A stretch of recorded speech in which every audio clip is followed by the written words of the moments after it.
에스겔 강의 29번째 시간으로 허물을 벗기고 영화로운 옷 입히심이라고 하는 주제로 말씀을 상고해 보고자 합니다.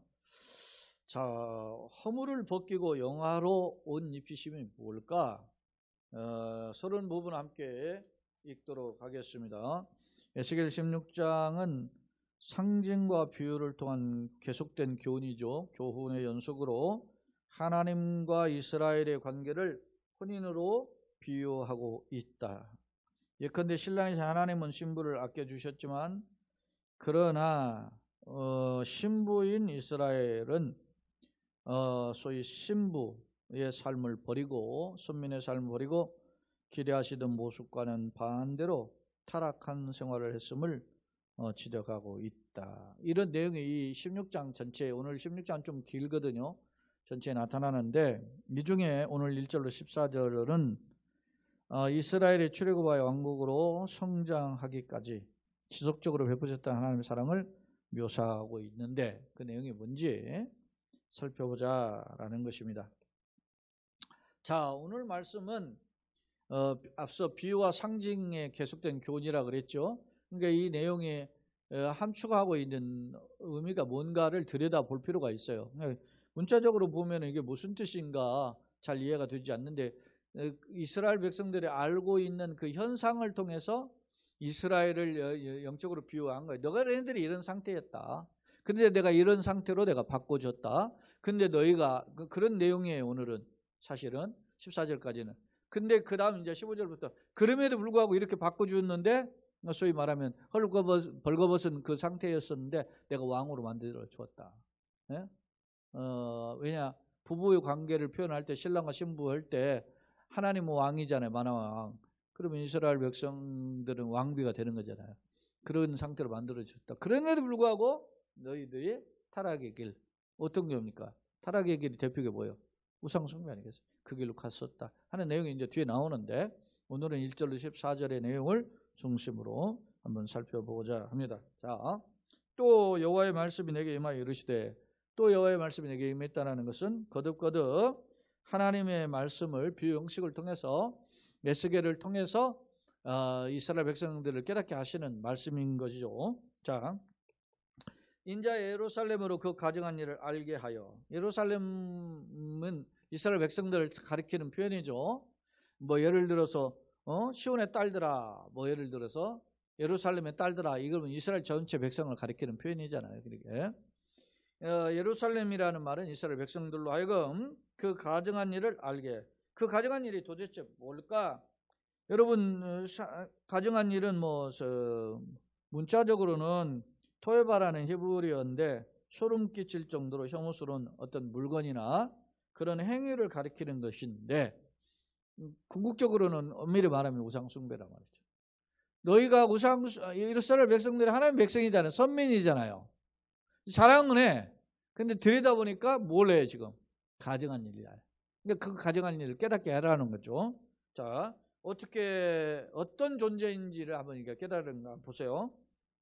자, 이르기를 주 여호와께서 예루살렘에 관하여 이같이 말씀하시되, 이스라엘 백성을 위해서 말씀하는데 내 근본과 내 난 땅은 어디냐? 너의 근본하고 너희 원래 땅에 뭐의 출신지가 어디냐? 보니까 네가 가나안이다.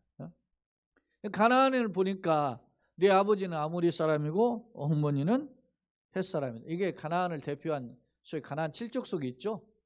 가나안 7족속을 대표하는 두 족속을 들라면 소위 아모리 족속, 헷 족속 그렇게 돼 있어요.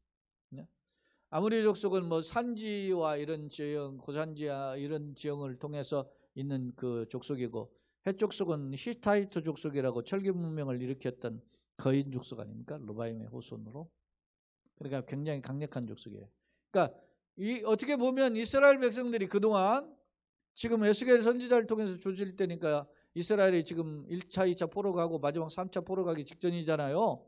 그러니까 이스라엘 백성들이 헷 족속이 어떤 족속이라는 걸 잘 알고 있는 거예요. 냄새나는 것, 이스라엘 보기에는 멸시하고 조롱하는 거예요.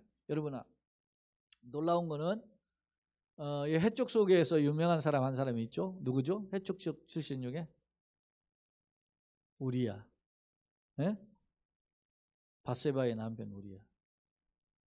이 사람이 해족속인데 하나님을 믿고 이스라엘 백성으로 소위 말하면 귀화한 거 아닙니까? 그래서 하나님을 잘 섬기고 전쟁터에도 선봉에 나가 싸우다가 결국 다윗 왕의 범죄에 의해서 그 감추려고 우리아를 죽이잖아요. 근데 그 사람이 햇사람이다. 햇사람.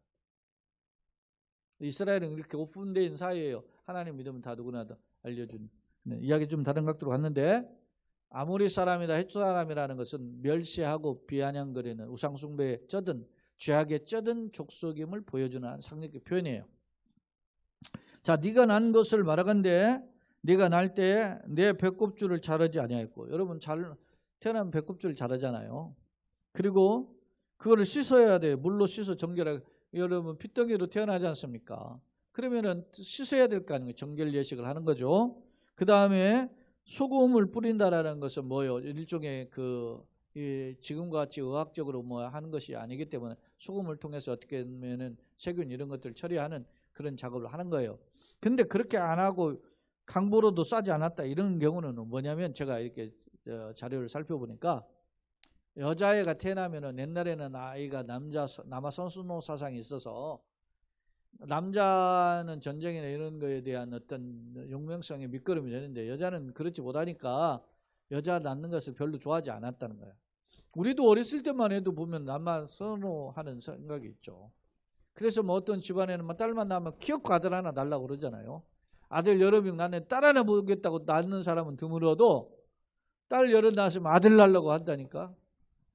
그런 게 지금으로 못 해보세요. 2600년 전에 유대 사회에서는 당연히 그렇죠. 그러니까 여자가 태어나면은 좀 하대했단 말입니다. 예? 그렇게 하고 심지어 제가 자료에 제가 여기 본문에 교재에는 기록 안 했는데 자료에 살펴보니까 애국 같은 데에서는 여자가 나이면 산채를 땅에 다 묻어버렸다. 지독한 경우에. 그렇게 생각한 거죠. 그러니까 지금도 고대운동이나 아니면 뭐 대구이나 이런 데 그러면 딸아이 낳으면 그냥 제3미처럼 팔아먹잖아요. 그런 경우였다는 거죠. 아무도 너를 돌보아 이 성중에서 한 가지라도 네게 행하여 너를 불쌍히 여긴 자가 없었다. 아우, 측은지심이 없었다는 거예요. 그 돌봐준 사람이 없었어요. 내 동백인 친, 소위 말하면 네 아버지는 아모리요, 네 어머니는 헷과 같이 이방 사람들처럼 그리고 태어났는데 뭐 불쌍히 여기지 않는 여기는 그런 어떤 자식처럼 생각해 본 적이 없다는 거예요. 그냥 내 동백인 친 그런 존재였다. 내 몸이 천하여 네가 들에 버려졌느니라. 누가? 이스라엘의 원래 모습 상태가 그렇다는 겁니다. 자, 그러던 그가 그 다음에 이제 보세요. 내가 네 곁으로 지나갈 때 네가 피투성이가 되어 발짓하는 것을 보고 네게 이르기를 너는 피투성이라도 뭐야 있어라? 살아있다. 그렇게 해서도 버텨라. 이제 살아있어라. 이렇게 하나님의 은혜를 베푸셨다는 거죠.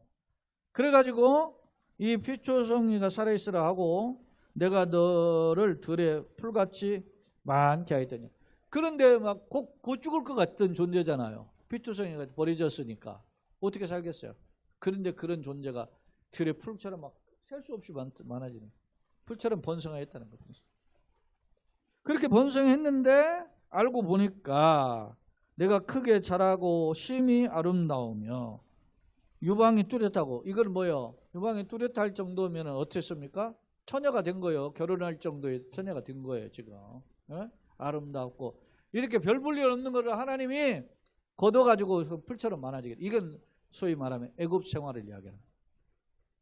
애굽에서 노예 생활을 하는 거예요. 근데 그 여전히 네가 어쨌든 무슨 몸이라? 발가벗은 몸이라. 여전히 노예 생활하고 있다는 거죠.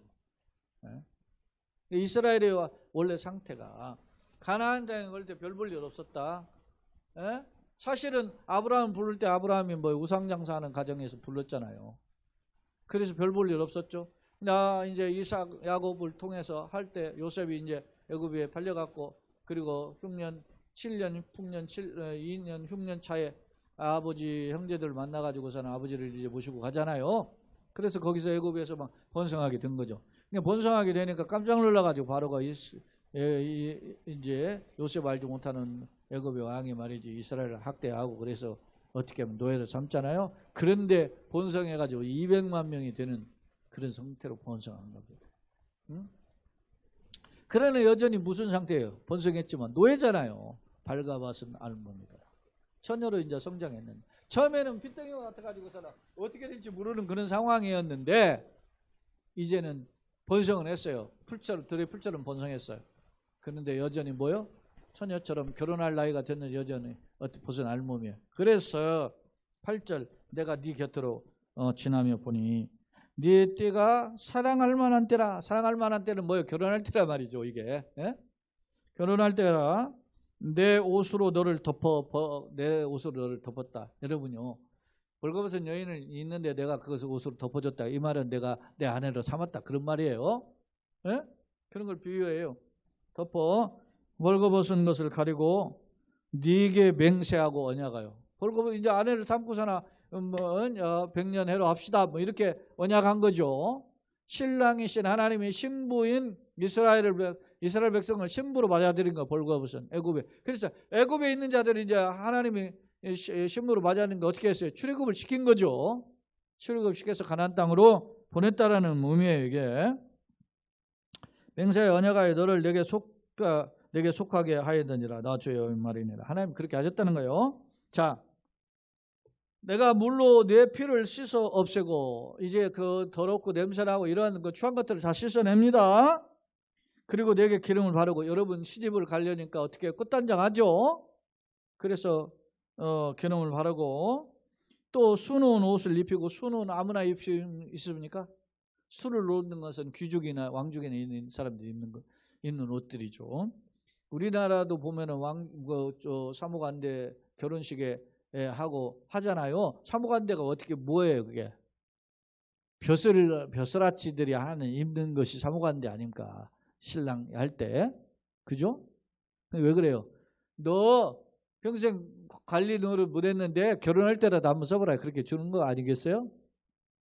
근데 수놓은 옷 그렇게 머리도 쓰고 비녀도 꽂고 뭐 연지군지 찍고 뭐 이렇게 단장하는 겁니다 지금.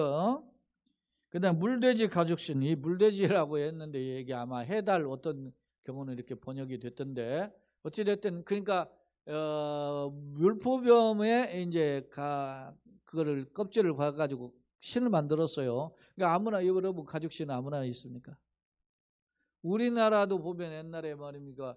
가난한 사람들은 집신을 신고 조금 거하면은 어떻게 남학신이나 나무 깎아가지고 신을 신고 아니면 이제 부자들은 뭐요? 가죽신을 그렇게 해서 선물 받는 거 아니겠어요? 저도 어렸을 때 고무신 신었는데 운동화 신는 것이 얼마나 부럽던지. 초등학교 3학년 때 운동화 한번 신고 싶어요. 지금은 흔해 빠져. 운동화 흔해 빠진데 그게 참 운동화 한번 신고 싶었어. 그때 옛날에 뭐 지금 그런 게 있습니까? 옛날에는 시커먼 운동화, 검정 운동화가 있어요. 제가 초등학교 3학년, 4학년 때 처음 신어봤던 것 같아요. 4학년 때.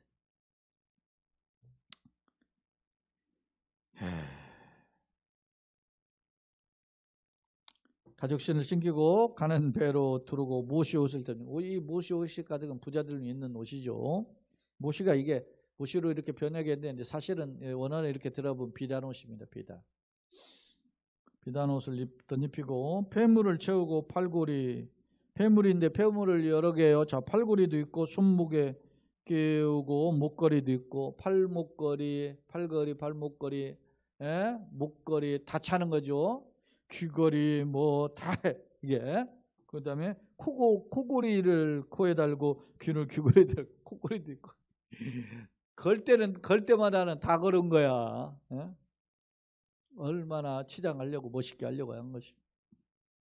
달고 화려한 왕관은 그 다음엔 최종적으로 뭘 써요? 머리에 왕관을 썼어요. 왕비의 모습입니다. 여러분 이런 것이 뭐야 합니까? 저는 뭐 결혼할 때도 뭐 그런 거 하는데 저는 또 남자이기 때문에 좀 여성들은 좀 이런 것들을 좀 하죠. 마음이 신경 쓰이고 하죠. 옷도 막 갈아입고 좀 조신해야 하는 부분이 있어요. 왜냐? 여러분요, 내가 가지고 있어도 남이 못 가졌으면 그 사람들 배려하기 위해서 좀 절제하는 게 필요하다니까. 근데 우리는 없는데도 빚내서 막 하고 그러잖아요. 그 허황된 거예요. 네. 그런 건 리더의 가치가 없는 거예요. 응? 미안한 얘기지만 제 있는 옷들이 이런 양복들이 최하 몇 년에서 20년 이렇게 넘는 것도 있어요. 지금도 그냥 안 보이니까 나는 배 안 잠겨지고 있는 거 안 잠겨져도 그냥 가리고 보면 되니까 그냥 입기도 하고, 어떤 때는 하도 많이 입어가지고 바지 같은 거 맞지 조금 하면 사가가지고 타진 거 그냥 누벼서도 있고, 이게 제가 궁상 떠는 게 아니에요. 이것에 그렇게 돈 바르고 싶은 게 없어요. 그런 게 중요하냐 이거야. 예전에 제 스타일이 뭐였냐면, 제 스타일이 안 먹어도 잘 입는 것이 제 스타일이었어요. 이 생각이 싹 바뀐 거예요. 제가 이야기가 다른 각도로 가지만 달 때마다 다 달았잖아요. 코걸이, 귀걸이, 팔걸이, 팔목걸이 이렇게 다 했지 않습니까 지금. 머리는 왕관을 씌우고 참 화려하게 했어요. 옷에는 신발로부터 머리끝에 발끝까지 다 지금 치장한 거예요. 누가 그렇게 해줬다는 거예요? 하나님. 누구를? 이스라엘 백성을 어떻게 왕비로 삼기 위해서 그렇게 하셨다. 그 사람이 어떤 사람이 어렸을 때 탯줄을 잘라줄 수 있는 자를 사람도 없었어요. 피덩이처럼 내버려졌었어요. 그런 존재를 데려다가 이렇게 했어요. 사랑하는 여러분, 지금까지 걸어온 것 주님의 은혜인 줄로 믿습니다. 걸어갈 길도 주의 은혜인 줄로 믿습니다. 이걸 고백하는 것이 진짜예요. 근데 이 젊을 때는 이런 것이 안 보여요. 내가 잘나가지고 공부하고 또 잘하면 길이 열리고 하면 내가 잘나서 그런 줄 알죠. 근데 그 착각 얼마나. 여러분, 이런 걸 다 깨닫는 것이 은혜이고 능력이에요. 그게 이렇게 방언하고 귀신 쫓아내고 이래 가지고서는 갑자기 뭐가 이렇게 되고 그렇게 그런 게 능력이 아니라 나의 연약함을 돌아보는 것이 능력이고, 내가 사람들 앞에서 화려해도 겸손하게 자신을 낮출 수 있는 것이 능력이라고 합니다. 여러분, 방송 보세요. 자기 겸손하게 낮추는 사람이 있어요? 있기도. 그러나 대부분 자기를 포장하잖아요. 꾸미잖아요. 과대에 포장하잖아요. 허세를 부리잖아요. 그래가지고 남자들 경우는 말인데, 내가 누구고 단턴데 10명하고 싸웠다 이렇게 하고 허세나 피우고 있고, 와서 그러면서 그 사람도 우리 이렇게 하면서 하고, 웃기는 것 같아 그게. 근데 그 사람 나름 제가 보기엔 순수해, 딴 사람보다. 그렇잖아요. 대통령 부인도 석사, 박사 다 논문인데 다 표절인데. 근데 그 사람은 어떻게 유독 그 사람만 표절했겠어요? 석사도 그렇고 박사도. 그럼 그때 그 석박사 받은 사람들 대부분 그 짓 다 했다는 소리거든 사실은. 부끄러워야지. 우리 사회가 이렇게 가고 있다는 겁니다. 껍질만 중요시하는 이게.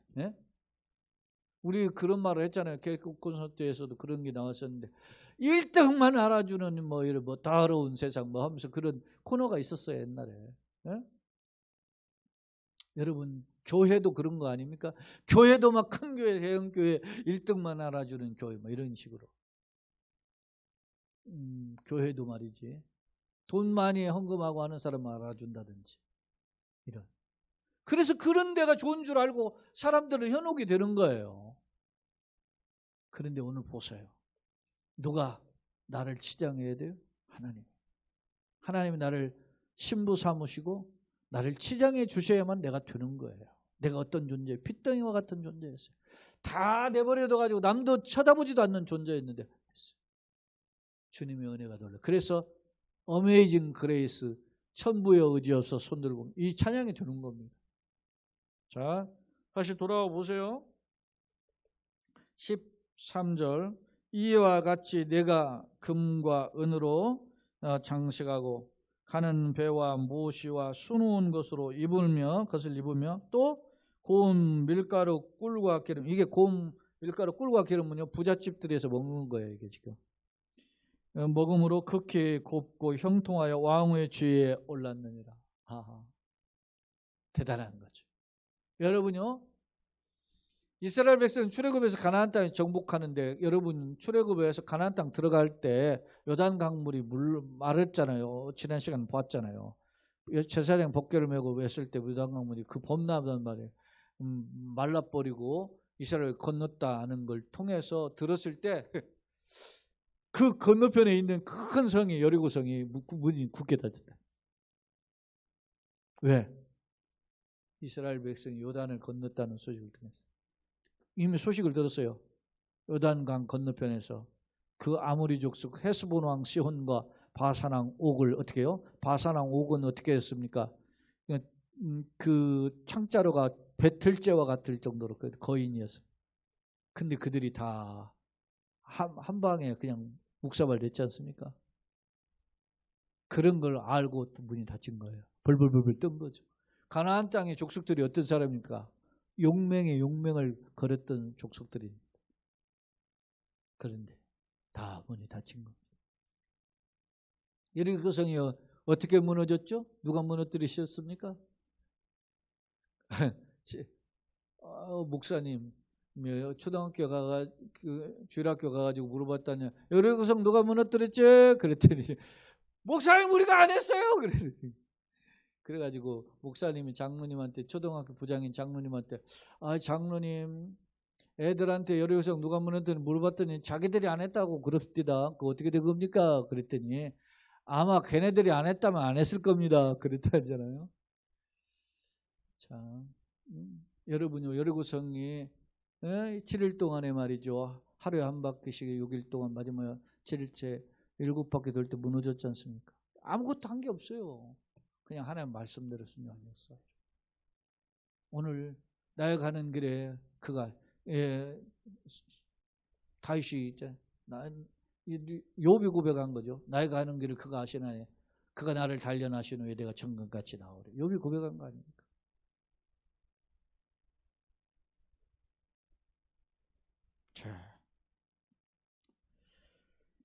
자, 14절 내 화려함으로 말미암아 내 명성이 이방인 중에서 퍼졌음은 내가 네게 입힌 용화로, 하나님이 이스라엘에게 입힌 용화로 내 화려함이 온전함이라. 그렇게 유명해졌다는 겁니다. 그러니까 잘나서가 아니에요. 똑똑해서가 아니라 가치가 있어서가 아니라 오직 은혜로 된 거라는 겁니다.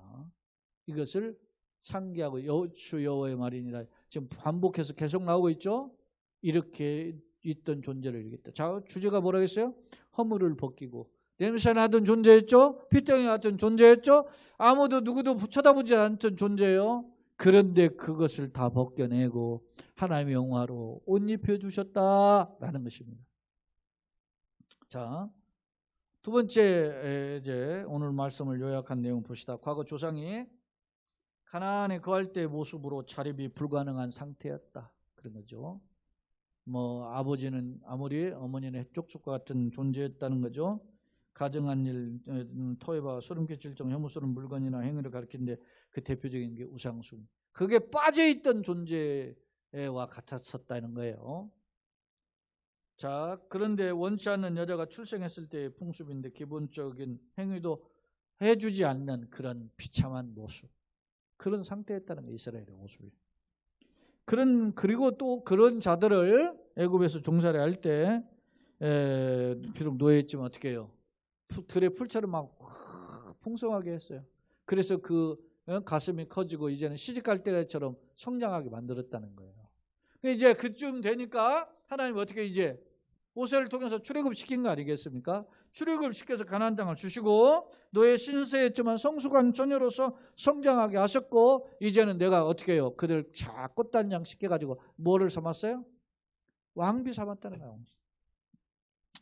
8절 애굽에서 종살이하던 백성은 하나님 언약을 따라 은혜로 구원하셨음. 그 다음 사랑할 만한 결혼 정령기라 그랬죠.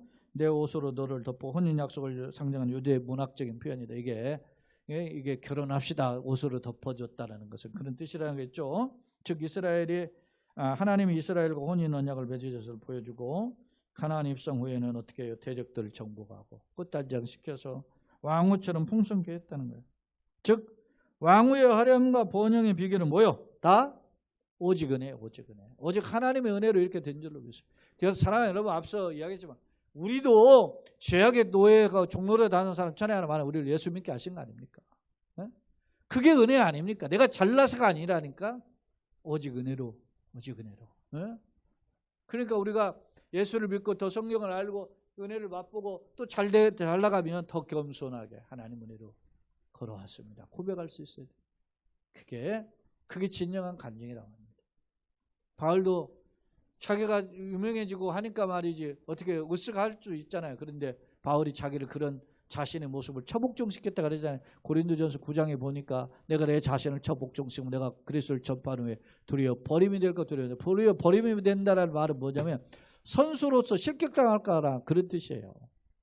그 전에 그 표현이 있거든요. 그 표현 그런 말씀 바로 전에 내가 다름질하기를 향방 없는 것 같이 아니하고 손을 주먹질을 하기를 허공을 치는 것처럼 하지 않고 목표가 타겟이 분명하다는 거예요. 그러니까 복싱 선수가 하는 그 권투의 그 자세 그리고 달리기 선수가 목표를 향해서 달려가는 그 자세처럼 내가 그렇게 달려간다는 거예요. 그러면서 자기를 처복종. 왜? 지금까지 걸어온 게 다 주의 은혜였기 때문에. 제가 소개한 바 있었죠? 바울이 걸어간 그 1, 2, 3, 4, 4 이렇게 해가지고 전도한 그 전도 여정의 거리를 어느 학자들이 이렇게 조사해 봐가지고 역추적해서 거리 계산을 했더니 약 2만 킬로가 넘는다. 2만 킬로. 서울 부산 거리가 한 400킬로잖아요. 그러면 100번이면은 4만 킬로인데 왕복 그러니까 50번 갔다는 거 아니겠어요? 왕복 25회 했다는 거.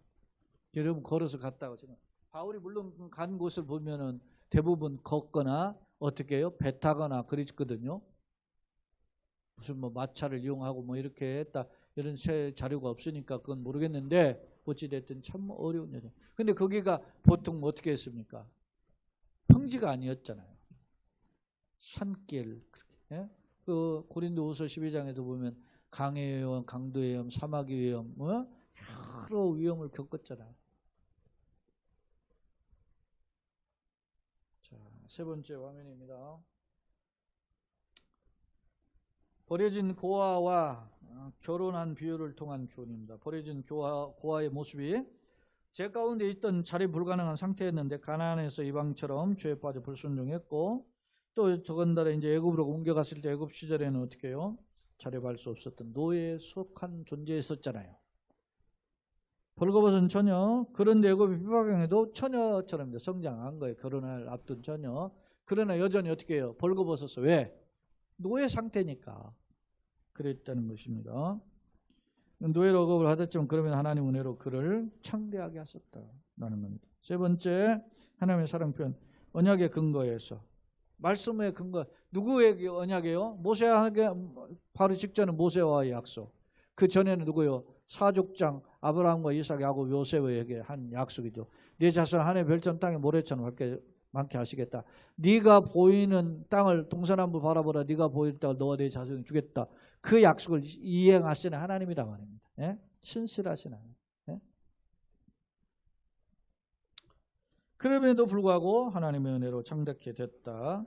자, 언약에 근거한 출애굽의 은혜, 이는 신실하신 사랑의 표현이며 특히 하나님과 연합함을 통해서 제사장 나라와 거룩한 백성이 되게 하셨죠. 자, 여러분 알지만 제사장 나라라는 표현이 성경에 여러 곳이 나오는데 몇 군 나와요.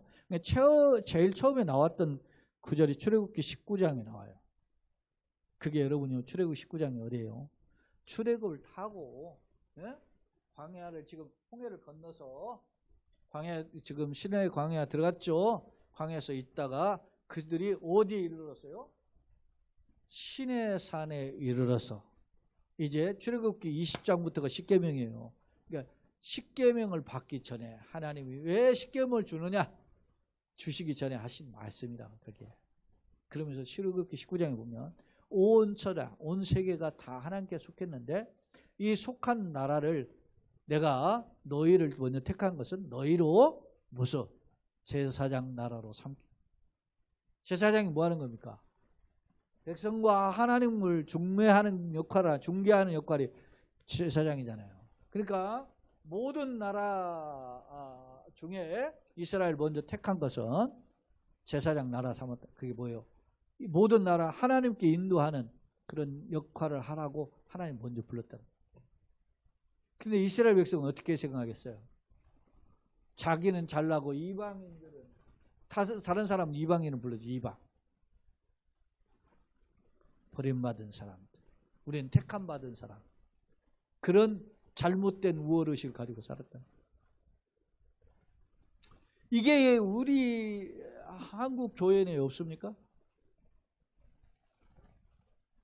우리 지난번에 우리가 코로나가 왔을 때 왜 우리가 더 모범을 보여야 된다고 제가 굉장히 역설을 많이 했어요. 왜 그래요? 세상 사람을 얻기 위해서. 한국 교회가 자기네들끼리만 모여가지고 막 걸린다가 막 이렇게 하는. 물론 지난 정권들이 특별히 기독교적을 표적을 삼아가지고서나 말이지 뒤집어 씌우는 그런 프레임을 많이 가졌는데, 그런 잘못된 현상도 있는데, 어찌됐든 교회에서 안 걸린 사람이 걸렸다고 한 것은 아니거든. 그럼 우리가 어떤 면에서 실제로 다른 데는 좀 절제하는 교회에서 그냥 뭐 어떻게 하고 밥 먹고 뭐 하다가 걸리고 하는 사례가 있었거든. 예배 때는 아닌데. 그때 우리가 참 더 절제하고 더 절제한 이유가 뭐였습니까? 세상에 그들 중에도 예수 복음 믿어 구원받을 영혼이 있기 때문에 그들에게 긍정의 영향을 주기 위해서 우리가 절제한 거죠. 나의 권리를 내려놓은 거란 말이에요. 내가 예배드릴 것이 하나님 특권이고 성도로서의 엄연한 어떻게 우리가 해야 될 자세잖아요. 그런데도 불구하고 이렇게 내려놓은 거죠. 그러니까 지금은 이제는 이제 제가 노년의 성도들 때문에 제가 오시라 자꾸 수예배 이렇게 하는데, 수예배 다 나오셔야 돼요. 사실 와서 예배해야죠. 불편하고 힘들 때, 그럴 때 우리가 그랬는데, 이보다 더 힘든 때 와봐요. 이제 통곡할 때가 온단 말이에요. 하나님께 예배하고 싶어도 예배할 수 없는. 그러니까 우리가 그런 걸 몰라요. 요즘은 뭐 시설 좋은데, 요즘 뭐 프로그램, 교회 프로그램이, 여러분 프로그램이 내가 좀 지식적인 것을 내가 풍성하게 하고 뭐 그럴 줄은 있을 줄 몰라도 내 영혼을 뒤집어지는 거 아닙니다. 제가 요즘 깨닫는 게 있어요. 미안한 말인지 우리 자식 이야기를 강단에서 하기가 좀 주시는데, 우리 하리가 한동대 갈 때 이 서울예대 두 군데가 합격이 됐었어요. 네? 서울예대 연극과, 그 서울예대 연극과 나온 사람이 유명한 사람들이 많아. 거기 나오면은 잘 나가요. 그런데 제가 거기를 버리고 한동대를 가도록 권유를 했어요. 우리 딸이 그냥 아빠 말을 그냥 그때 100% 순종하는 걸로 해서 갔죠. 근데 등록하는 날 5시까지 등록하는데 서울예대에서 전화가 왔어요. 아버님이시냐고. 예, 맞습니다. 보호자로 제 이름이 전화번호가 등록되어 있으니 왜 등록을 안 하셨는데 알고 계시냐고. 혹시 몰라서 모르실까봐 전화했다가 알고 있는지 등록하래. 의아해 하는 거예요. 왜냐하면 거기는 합격한 사람은 다 등록을 한대요. 거의 100%. 왜? 한 7수 8수에서 그 과를 들어가니까. 유명인 되려고. 거기 가면은 막 연예인들 다 되고 하니까. 근데 제가 이 한동대에 가서 좋은 체계를 가지고 있는 학교에 가서 아빠가 못 가르친 작은 교회로서 뭐 어떡하든 거기에서 제도적인 거에서 좀 보고 배우라고 사실 보낸 거거든. 갔더니 뭐 잘못된 것만 보아가지고서는 막 불만이 많아지더라고. 그 인간의 생각은 그러니까 아무렇게 한다고 들은 게 아니야. 내가 약하지만 부족하지만 하나님을 믿으면 하나님의 길을 여시는 거야. 자, 이야기가 다른 각도로 갔는데 보세요. 왕후가 누리는 복을 받게 됐죠. 이 이스라엘이 어떻게 해요? 가나안 정복과 풍성한 복을 주셨죠. 그래서 가나안 정복을뿐만 아니라 이스라엘이 주변 국가들을 다 조공을 받는 나라로 바꿔주셨잖아요.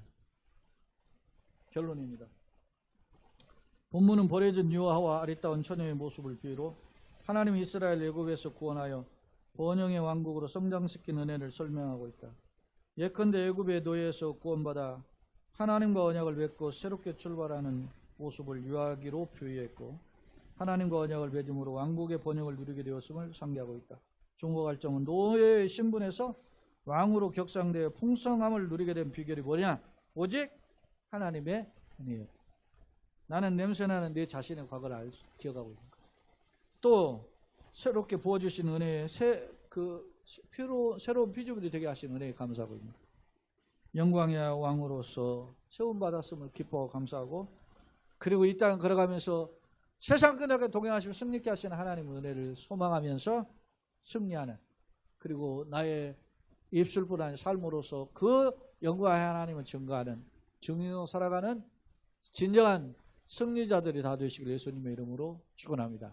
아멘.